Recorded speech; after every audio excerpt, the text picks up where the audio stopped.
in 2020, 2021, we had 874 completions. 2021 to 22, we had 1,201 completions. This year, we're looking, we haven't yet finalised the figures, but it could be around 1,000 completions. So we've got a healthy supply of obviously completions coming through the system. Now, the 5-year housing land supply is really important, and obviously the plan period is really important. So by moving the plan period forward to 2020 instead of 2019, we would lose around about 500 dwellings off the supply, but we can still count the windfall contribution that we've calculated in our windfall study. So we still feel confident that we can defend a 5-year housing land supply. Certainly under the current system, I don't know whether or not there'll be any changes at all to the 5-year housing land supply in terms of obviously how that's calculated. But the good news is obviously we've got the large site delivering obviously large numbers of houses at the moment. So at the moment we feel as confident as we can be, subject to any changes to how we calculate that housing land supply figure. But yes, it is a risk, but obviously we think it's a manageable risk. Any questions to follow that, Councillor Westford? Okay, thank you. Councillor Lee, and then I'll come back to Councillor Williams and then Councillor Reid. Thank you, Chair. Picking up on the comment I think Adrian made about future-proofing the plan, which I think we all agree with, and linking that to the Para 6.2 environmental considerations, i.e. the climate emergency is a defining issue for the local plan, which I entirely endorse. Can I ask how is the council going to be treating the recent spatial planning for climate resilience and net zero report, which I appreciate has only come out recently, not wishing to add to the workload, which I recognise is high. Is there an opportunity, you talk about consultancy support at Para 7.2, to get the right consultancy skill set to take a look at that? Because there are a number of barriers and opportunities which I think deserve consideration to future-proof the local plan. So I wonder what the thinking is in terms of that, please. Thank you, Councillor Lee. It's a very good document. I've only just started dipping into it myself in terms of obviously what its recommendations are. Now, the key thing is obviously what a local plan can actually do. And that's a real challenge for us in terms of obviously, there's particularly obviously with the energy statements, there's been various inconsistent appeal decisions and regarding basically the different way that local plans have adopted that, which is what we discussed with the inspector. In terms of a written ministerial statement and the approach that obviously local councils can take.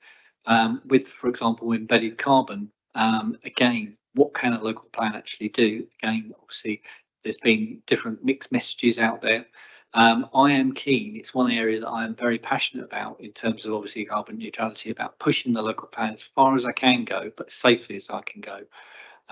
And clearly, it's going to change. The world is changing in terms of obviously the knowledge and what's happening with the building regs, etc.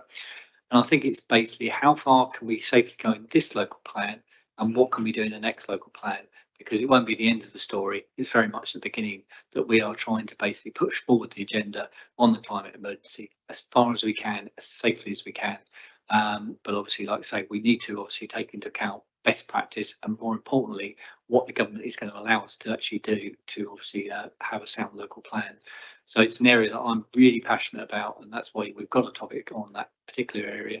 So yes, I'm reading it, we're trying to digest it. We've got a good team of consultants in Trova that are obviously looking at the energy performance policy at the moment. They're advising us on the embedded carbon. So I've got access to people, but obviously what I want to basically make sure is that we focus where we can get wins. I may add, I think that's where the frustration of the national guidance that our local plan has to comply, unless we can make it very clear, a very good reason why we're not, and that's the topic papers are included in that conversation. And in our first call for sites, we asked for green sites. I don't think any green sites came forward in that. We did have some sites, but unfortunately they did not have landowner permission. So they were kind of aspirational ideas rather than landowner permission, and that's quite challenging in terms of obviously what we can do with it. But we were one of the first authorities to do a call for green sites. Like I say, the main thing is we obviously need landowner consent. there's the challenge. Just a very quick supplementary. So South Downs National Park called for sites, which included sites for renewable energy. Could you just comment on what Winchester has achieved in that sense, please? Been working very closely with Anna and Steve in the climate emergency team. They've taken on Sheila layer, if I can call it that, of all the sites that have been put forward by landowners, site promoters, and they're looking at obviously the renewable potential of those sites, because clearly landowner obviously willingness is obviously a key part of obviously its own deliverability. Anna is obviously leading on some piece of work too on obviously rooftop potential solar. So we're working closely with her in terms of obviously what that's doing. But obviously we thought the Sheila layer was a good layer for them to have, because it did show that obviously there was landowner at least kind of they were willing to do something. Obviously they put it forward for housing or employment, but obviously it's not suitable for that. Could it be potentially suitable for renewable energy? But obviously where is it in relation to obviously the connection to the grid, etc., and things like that. So Anna's doing some really good work on that at the moment. Can I ask about the statements of common ground, because I understand that's also with utilities, as we're aiming to have those with utilities as well, or some utilities. Sorry, Councillor Porter, could you repeat? That statements of common ground, will we be having those with some of the utilities as well? Yes, we will do. So people like Southern Water, the Environment Agency, Historic England, National Highways, they're all on the list of people to basically we would have a statement of common ground with. And some of them will need joint signatories, some will be individual authorities. But let's say at the moment we just scoped out who we think we need statement of common grounds with, and that work will be progressing in September, October to have those initial meetings with them in terms of obviously the scope and content of those statement of common grounds. And there's kind of an iterative process. They will change, and some will change up until the examination. But the main thing is let's have those discussions now to basically kind of identify what issues we need to talk about. Councillor Williams and then Councillor Reid. Excellent. Part of my question was actually answered already by Councillor Westwood's question. It was in relation to the Whiteley and West Waterlooville completion numbers and whether they would cover the 643 dwellings from the 2019, but also whether the housing buffer would be sufficient to maintain the 5-year housing supply should there be any further delays to the local plan. Thank you. So yes, the Whiteley and Waterlooville figures are obviously included in our 5-year housing land supply calculations. They didn't really kind of start coming into kind of developing until about 2019, 2020. And between them, they're pushing around about 600 dwellings between them. Mainly the benefit of Whiteley is that it's a developer called Consortium, which obviously is great because obviously you can get not only different products to obviously sell to people, but obviously greater housing completions. In terms of the actual housing buffer in the Reg 18 local plan, we had obviously a figure of 1,450, which was to address obviously any changes to standard methodology and any push unmet housing need. There is no clear guidance from government in terms of what that buffer should be. We did raise that with the inspector at the advisory visit. Her approach was that it was a sensible approach to have a buffer, because clearly some sites may come out of the local plan. Some work needs to obviously happen as a result of the site deliverability statements in terms of obviously when we're asking landowners, developers about obviously their sites. So it's a sensible approach that she endorsed, but she couldn't comment on obviously the extent of it, whether or not, in other words, it should be bigger or smaller. But that's obviously clearly something that we need to take into consideration when we're looking at the site deliverability forms, the reps, and obviously what kind of buffer we think is appropriate.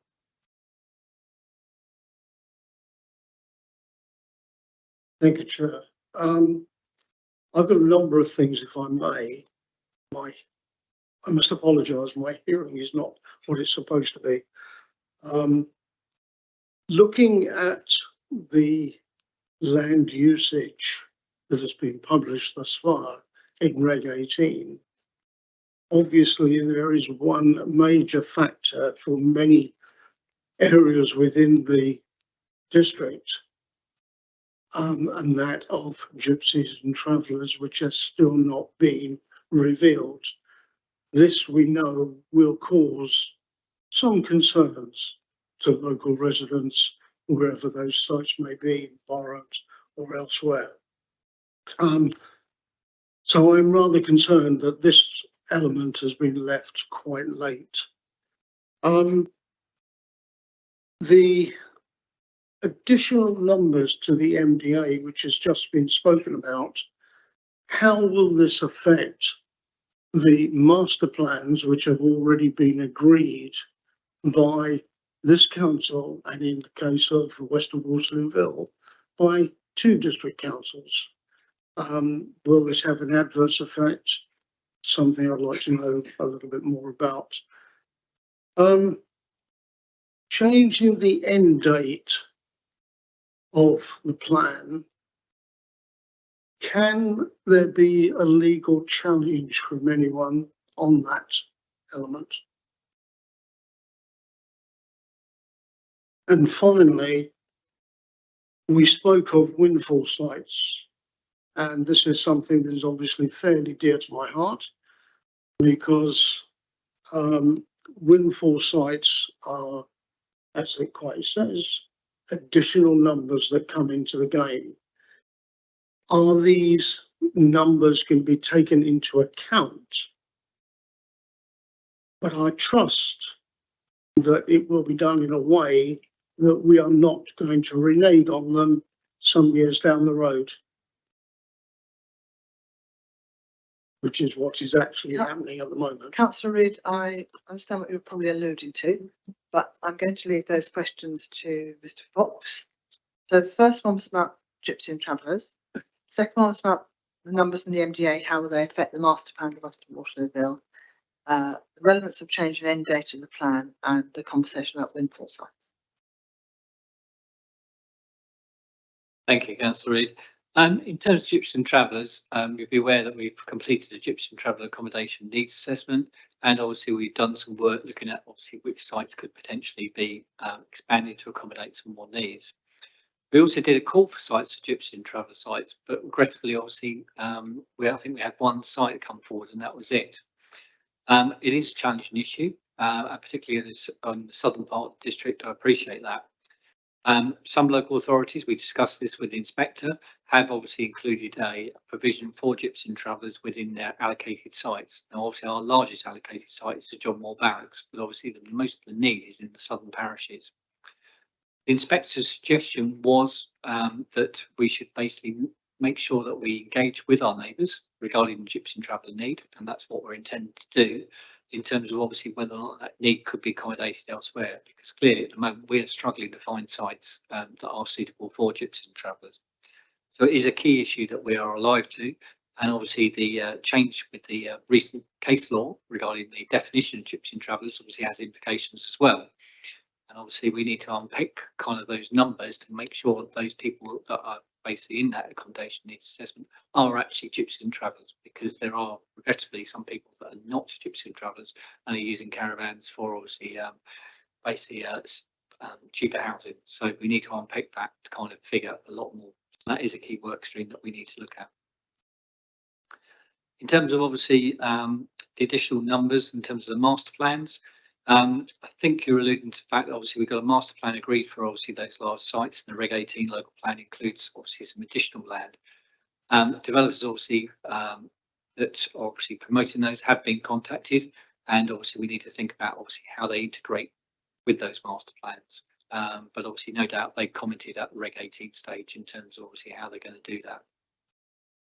In terms of obviously a challenge to the end date of the local plan, well, you know, somebody could challenge it. The main thing is we're trying to de-risk it by saying basically that we're not going to adopt the local plan until this period, obviously 2025. So therefore 15 years, 2040. So we're trying to be obviously counter that in terms of obviously the end date of the local plan.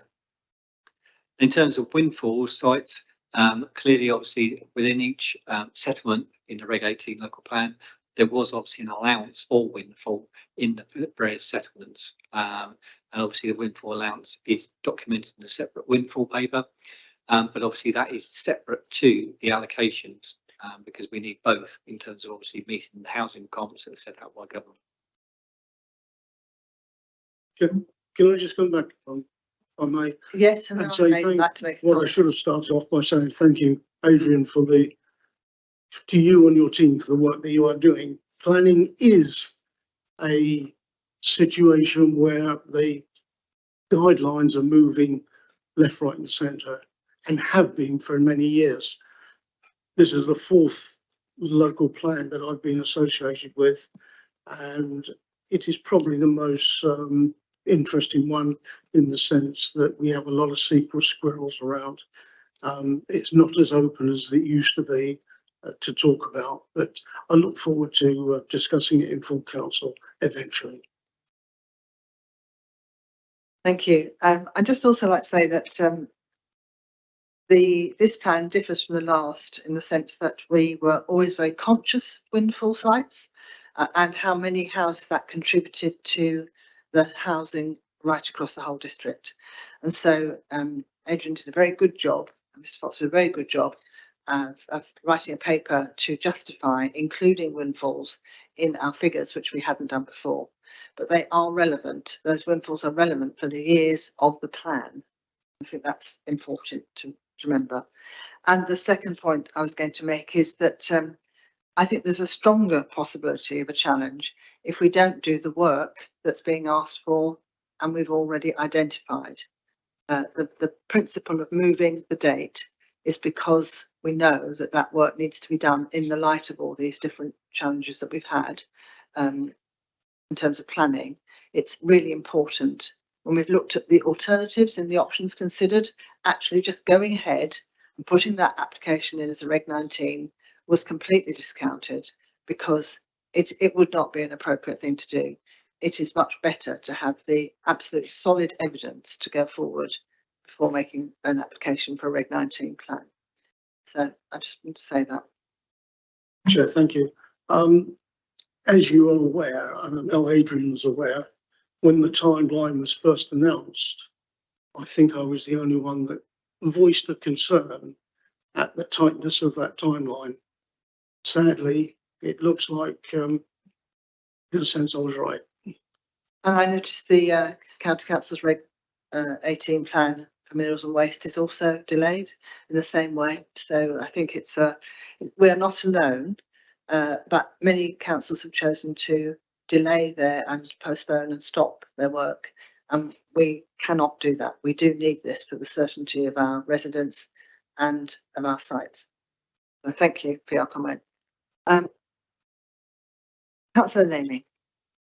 Thank you, Chair. Several questions. The transport assessment, does that take into account the influence of LTP4 and the Winchester movement strategy? I noticed from this paper that the old model has been for predicting traffic is in. The second point is in view of public transport and the new developments that we may have, do we have any influence on the bus routes? Because we have certain areas in Winchester at the moment that don't have bus services, and we need to influence that some way in the local plan if that's possible. And also, as an extra question, we notice that there's redundancies coming at Hampshire County Council. How will that affect us, and have we taken any plans to counteract any slippage on that sort of thing? Thank you. Thank you, Councillor Layman. I think that's a key reason why we wanted to appoint Hampshire Council Trading Arm is to make sure that obviously we take into account LTP4, Local Transport Plan 4. They're obviously a key partner with us in terms of the Winchester movement strategy and also the LC whip. So all of those things will be fully taken into account. And what we were particularly impressed with Hampshire Trading Arm was that they didn't want to basically go down the traditional route in terms of basically predict and provide. In other words, basically say, for example, expanding a roundabout with another arm or another junction, etc. They really wanted to prioritise basically sustainable transport, which is very much in line with obviously the council's priorities. And obviously that's a key part of obviously the work that they will be doing. In terms of obviously bus routes and things like that, that's a little bit beyond the scope of the local plan. I know a number of people have written to us in the reps about bus routes declining, Stagecoach obviously withdrawing services, but unfortunately that's well beyond the remit of my local plan in terms of what I can do and can't do.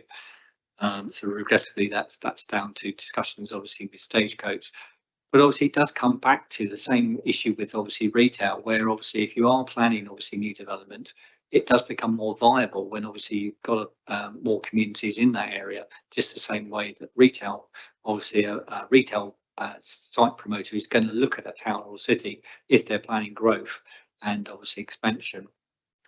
And in terms of obviously the Hampshire County Council redundancies, unfortunately, I don't have any details of that. It's obviously very regrettable news from colleagues at Hampshire, but obviously it's Hampshire County Council trading arm that we're dealing with and not the statutory arm. So obviously there is a distinction there. But as far as I know, everybody we're dealing with the Hampshire County Council trading arm is still in place and still working. And coming back to that point about the bus routes, of course, it is being done with the Winchester Movement Strategy, and part of that strategy is to try to define bus routes in a better way long term. I mean, it's quite a problem for quite a few communities. I agree.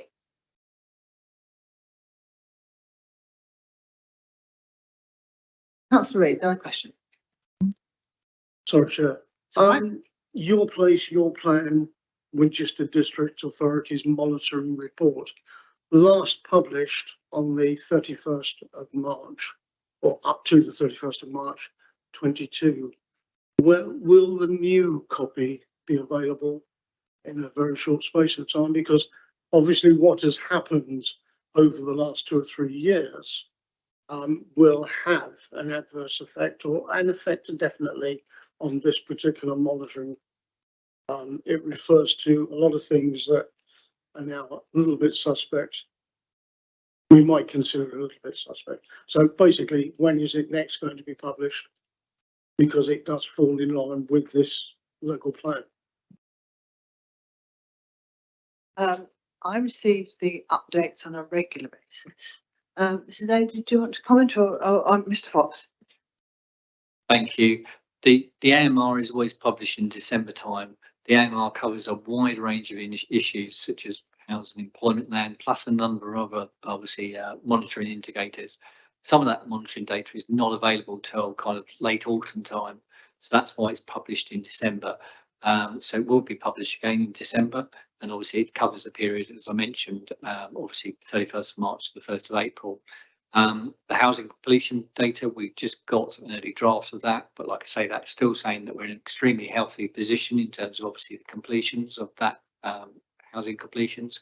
So like I say, it is published every December, regular clockwork, available on the website, and you know, that is the most up-to-date thing we can do, because obviously, like I say, some of the monitoring data is not available till late autumn, so we obviously want to publish it all at once. But it is taken into account, it's undertaken by my team, so any information from that, what it's telling us in terms of trends or whatever, are taken into account.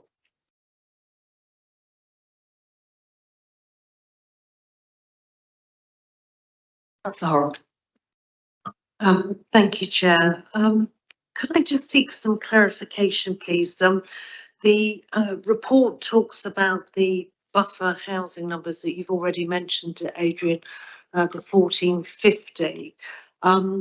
We're in the hands of obviously the South Downs National Park for, I believe, the 500 homes that we estimated. They're obviously on a different timescale from us, but what level of certainty do we have on their ability to deliver those numbers for us? And will the 1450 be used to cover any variance from South Downs? And also at the push meeting in July, which I think Councillor Todd attended, there was comment at that meeting that Winchester was one of the authorities that was perceived to be able to meet its MPPF housing needs targets, and that potentially through our process we could deliver some contribution to unmet need for push. Where are we in understanding the push numbers? And I know there's been huge debate about what the unmet need is in that area, and how will we manage that within the buffer numbers that we have to ensure better certainty for our plan. Thank you. Thank you, Councillor. In terms of obviously the 500 figure that we are relying on in terms of the South Downs National Park, because obviously it is a district-wide figure. We've been in correspondence with officers and we have regular communication with our counterparts over at the South Downs National Park. It is important to stress that within that 500, there's 219 actually committed already. So basically there's 280 on top of that. The previous statement of common ground that we had with the park in 2018, I believe, had around 600 dwellings over the 20-year period. So we're around about right. We think what can be delivered, appreciating that obviously the South Downs National Park are on a different timescale to us. Now that figure would be confirmed in our statement of common ground with them, with the park, and obviously those discussions are going to happen fairly shortly. So like I say, we've got email correspondence from them and discussions with them. So what we will be doing is obviously putting that into obviously the statement of common ground discussions with them. In terms of obviously the push unmet housing need, again, they're part of our discussions which we need to have, particularly with Portsmouth and Havant. We've got a meeting planned with Portsmouth later on in September. The main thing is obviously at the moment, none of those local authorities have actually identified what their unmet need is. So it's very challenging. We discussed this with the inspector. How do you plan for a figure that you don't actually know what it is? Now, clearly, obviously, we can meet our standard methodology figure, as is our understanding that Test Valley and Basingstoke can also meet their housing figure. And obviously, at the moment, the buffer's in there, but the buffer needs to be reviewed in light of the representations, in light of obviously our site deliverability statements to see what is an appropriate buffer and obviously what is an appropriate figure. And like I said, there's no kind of cast iron answer to that in terms of it should be this or that. It is a judgment call in terms of what we can put forward. Obviously, at the time of the Reg 18 local plan, we were talking about a figure of 1,450, which we as officers thought was a reasonable figure. So obviously we'll just keep that under review. I understand that the statement of common ground is going next to the next joint committee, I believe in September. And obviously we're working on a spatial position statement, but obviously we are having individual conversations with those authorities. But it's very difficult when obviously we don't actually know what their unmet need is. So that's as much as I can say at the moment, I'm afraid. Thank you. I know that Councillor Cutler has been involved in this. Do you want to say anything more, or do you think that Mr. Fox has covered it all?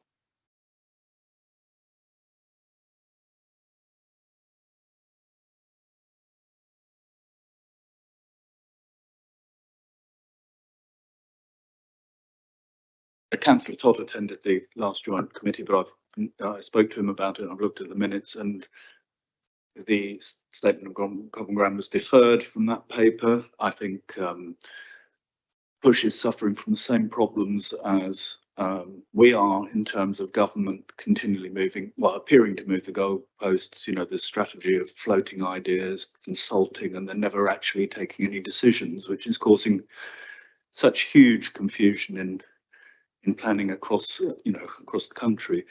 So it's very, as Mr. Fox pointed out, it's very, very difficult to make progress on the statement of common ground, and certainly the idea of a joint strategy, an agreed joint strategy across Push, I think is a long way off at the moment. So therefore, it's really important for us to have our own duty to cooperate the statements of common grounds with each authority that surrounds us in the normal way. I mean, a statement of common ground is not necessarily, you know, an agreement to take numbers, is it? So I think the statement for common ground may move on, and it may be possible, which will save us doing the individual ones. But a sort of joint strategy and agreement on numbers is going to be a lot more difficult. I mean, we have to remember that the duty to cooperate is a duty to cooperate. It's not a duty to agree, and we must always remember that. think we're living through that through various NSIP processes as well.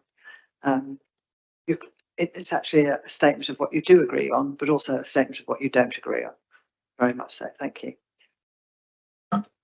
Councillor Porter, can I just ask that you made a very good point there then, given the difficulty of a sort of central agreement through push, is our sort of position that we should have those individual conversations with surrounding authorities, because at least we can clearly demonstrate then that we've had that conversation on an individual basis, even if there isn't a collective view for the broader region. That's my understanding, but I'll just get Mr. Foxall to confirm that. Yeah, I think it's a really good point, and obviously the statement of common ground can address other issues. So, for example, with Eastleigh, we've got some nitrate credits in their area, but they've said that obviously we can be accessible to obviously development in Winchester. So again, the statement of common ground can cover issues like that. So I think there's a lot wider issues. We get very focused on housing, but there's a lot of other issues that the statement of common grounds can do.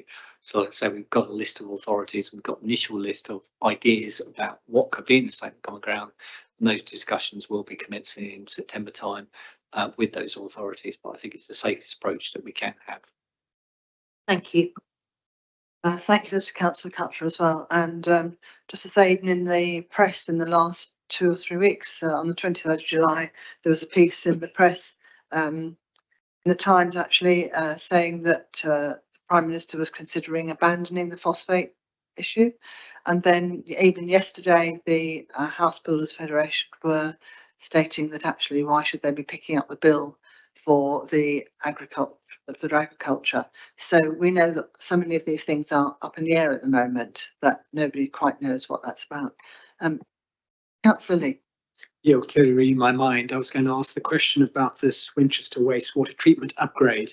How many houses are dependent on that upgrade? And what's the contingent plan if that upgrade doesn't happen because funding is not made available? Thank you. That's a project we're still working through, so I can't give you numbers today. But we're optimistic it will provide some provision for us and for houses that are not just in our own remit. But the project is in very early stages, so I'm not able to, I don't have the information to give you today.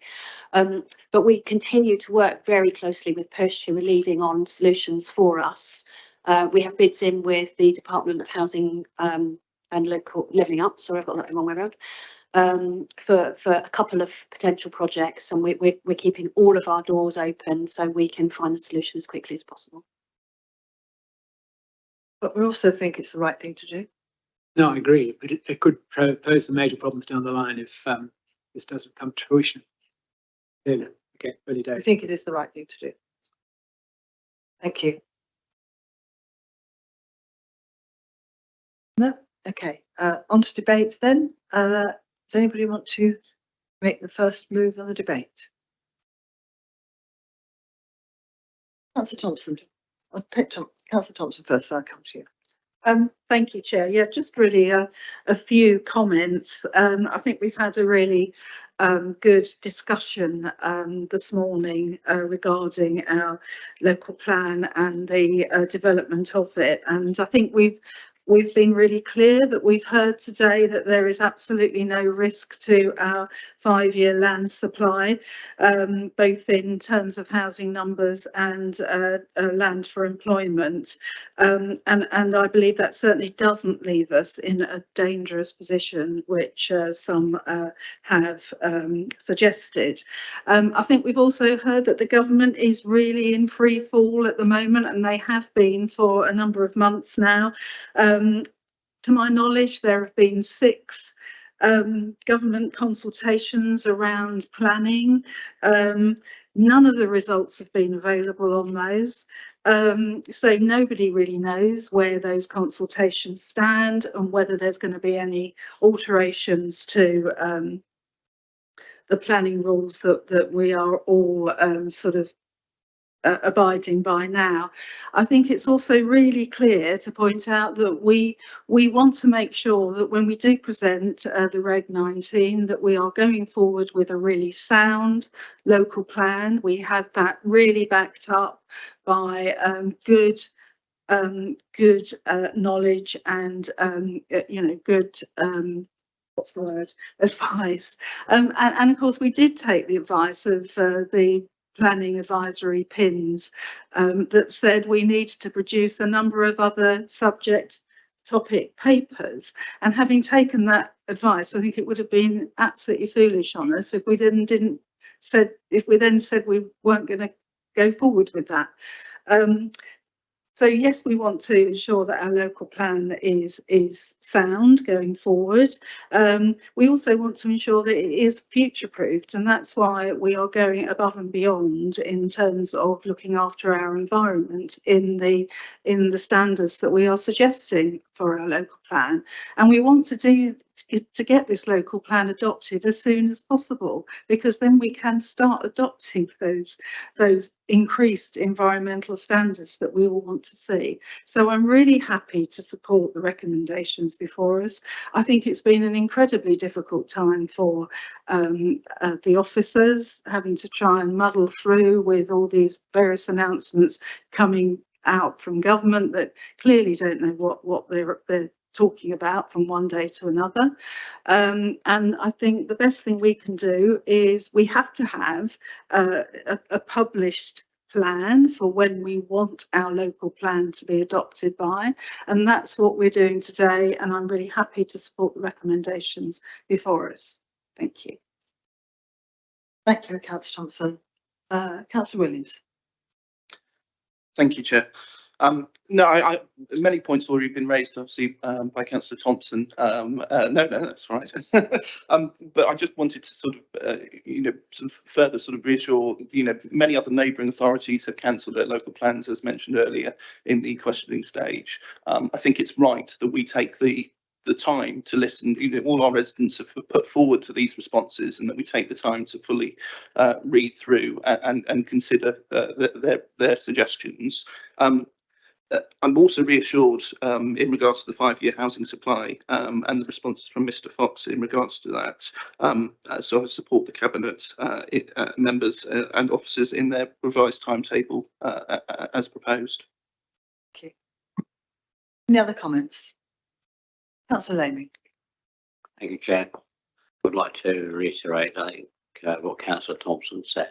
I think we've taken into account the current situation, and we're planning and going ahead with that plan, which is essential, even though the government is in free fall, because it gives us some safeguards for the future, which we really desperately need. So I'm very happy with the way it's going at the moment. I think if I'd just like to say something, I think that the local development scheme is there on the table at page 27, but actually it also does then include a set of risks that we're very aware of, and I think it's really important that we keep in mind those risks so that we can address those as we go on. But then it also gives us a very clear, on Appendix B, a local plan programme, which we still do want to stick to. And that's really important, of having that very clearly out there for the members of the public to understand, and developers, as well as local councils and parish councils and ourselves. And I think it probably describes it more clearly now, the process through which we have to go. I'm really pleased that the local plans, the scheme, or the development plan scheme, explains the issues that we've got, and explains those to the general public really clearly as well, but also then describes the process to the end, which is still well in advance of the deadline that's been set now by government for this current round of local plans. So I think I'm very happy to support this. Does anybody else want to comment? Councillor Horrell. Thank you, Chair, and thank you for a really helpful discussion this morning, and to the officers for answering so many questions. I think it's been, the committee has sort of fulfilled its role this morning, and thank you to Adrian for your presentation. A double act from last week as well to members, and it's been really helpful to clarify all of that. And I'm reassured in the cabinet paper before you today that the local plan is detailed as one of the city's council's biggest corporate priorities. It clearly is, and there's a lot of interest in that. And I hope, Adrian, we can keep the excitement of the officers that you mentioned earlier in a time where things are clearly moving. And I appreciate the LDS is absolutely a key requirement, so we have to have it, and it has to be there, as you say. So day one, it's not an option. However, I suppose the one thing I would ask in all of this, and this is to the strategic director team, is, you know, the resources you assured us are appropriate, but that we do give our very best support in all of these elements that are clearly changing to that team. The to-do list is clearly extensive, and my question, I suppose, is could we shorten the timeline for everything by adding more resource in whatever way might be appropriate? And also, Councillor Porter, you mentioned it, but also to maintain a very robust risk register on this plan, so that we understand if something does change or we learn something new, that we obviously articulate those risks really clearly and what we might be able to do to mitigate against those. I'm sure we will all be meeting in due course to continue the conversation on this absolutely critical piece of work for the District Council. Thank you. I'd love to say that we could shorten some of the timelines, but in many cases they're specialist reports that have been written by specialist teams, and we've got deadlines that we've set and we're challenging them, but they are where they are. But Mr. Fox might like to comment on that. Oh, actually, I'm not allowed to ask Mr. Fox to comment on that. Sorry, I'm going to answer that one. Councillor Westwood. Thank you, Chair. We've lived through some fairly turbulent times over the last 5 years, and I have utmost sympathy with Mr. Fox and his team in the changes that have been made during that period. And we've talked around changes in terms of the requirements for nutrients, which came in quite suddenly 18 months ago, and obviously it's disrupting the process. But also the transport assessments, the way people move around now, and the actual commuting that people do is very, very different. So when we look at the local plan and the requirements within it, and each comment that we've had back, there's a real huge amount of work to assess the impact and obviously rework of some of the information and data and systems that we've had in place previously. I think one of our other issues has been the sheer success of the consultation process. And we've had significant numbers of people and organisations commenting and providing information, and I think that's a good thing. And you know, it's a clear requirement of this process that we consult widely and clearly and take on board the comments of people and translate those back into the impact of the proposed and emerging local plan on the environment going forwards and the district going forwards.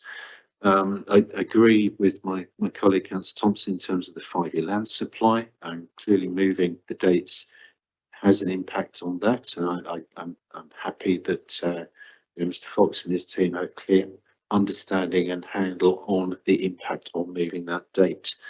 I think the proposed work going forwards, I listened to Councillor Horrell, and yes, resources are an issue, absolutely, and they do appear in the risk register, and your point about the risk register is also vital, that risk register is maintained going forwards and will be. I also think setting up this committee and the other forums, the members forums that we've said with the consultation and feedback through our members, and having an open process is really a good way of taking this forward as well. So in summary, I understand the reasons why we've had to make a change to the LDS, and I fully support the proposals as in the document going forward. Thank you. Thank you. So we answered the recommendations, and actually I'm just going to change something very slightly. It says revised Winchester District Local Development Scheme August 23.